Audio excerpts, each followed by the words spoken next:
Now, Parliament has resumed after 2 postponements. The Speaker, Do Ajaho, explained the postponement was to enable renovation works in the chamber after a rainstorm ripped off its roof, contrary to claims the legislature is broke. Meanwhile, the Speaker has warned the ministries to respect the timetable of the House. Evelyn Tingma and Kevin Ejedako's reports. Now that take the repair and replacement of parts of the top layer roof of this chamber, which had been ripped off by rainstorm. The situation would have been worse but for a second layer of roofing which saved the chamber from being flooded. The Speaker's explanation was contrary to earlier claims by some MPs that Parliament was cash-strapped.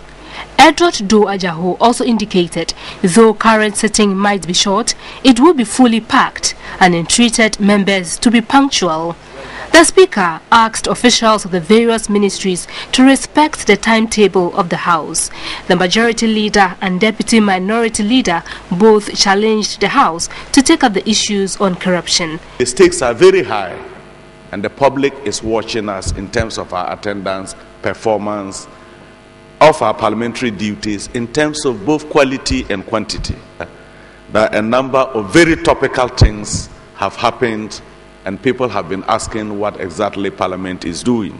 But I guess that as a House, we will take up those matters together with the issue of corruption, which is very significant. Dominic Nitiwol, however, did not mince words when he asked the Ministry of Finance to settle the backlog of arrears owed the statutory funds. Let the Finance Ministry be reminded that Parliament would no more allow what has happened to continue happening.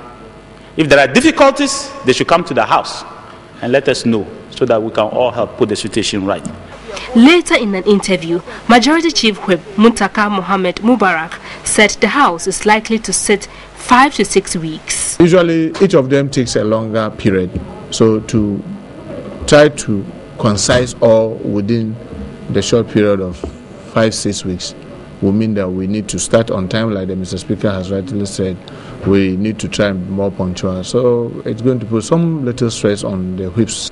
Other than our youth.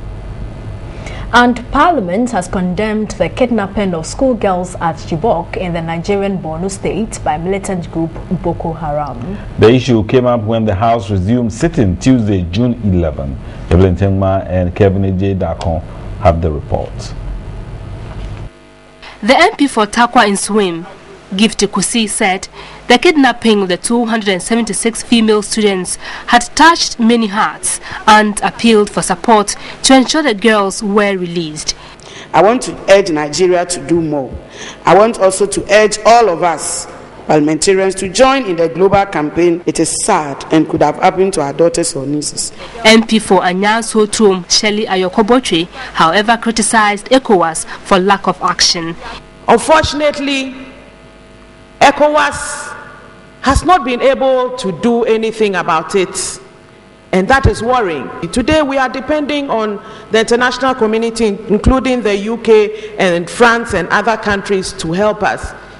But we also should be seen to be doing something before we extend a hand asking for help to the international community. The Majority Chief Whip Muntaka Mohammed Mubarak further criticized the group Boko Haram, adding that their actions did not reflect the principles of Islam.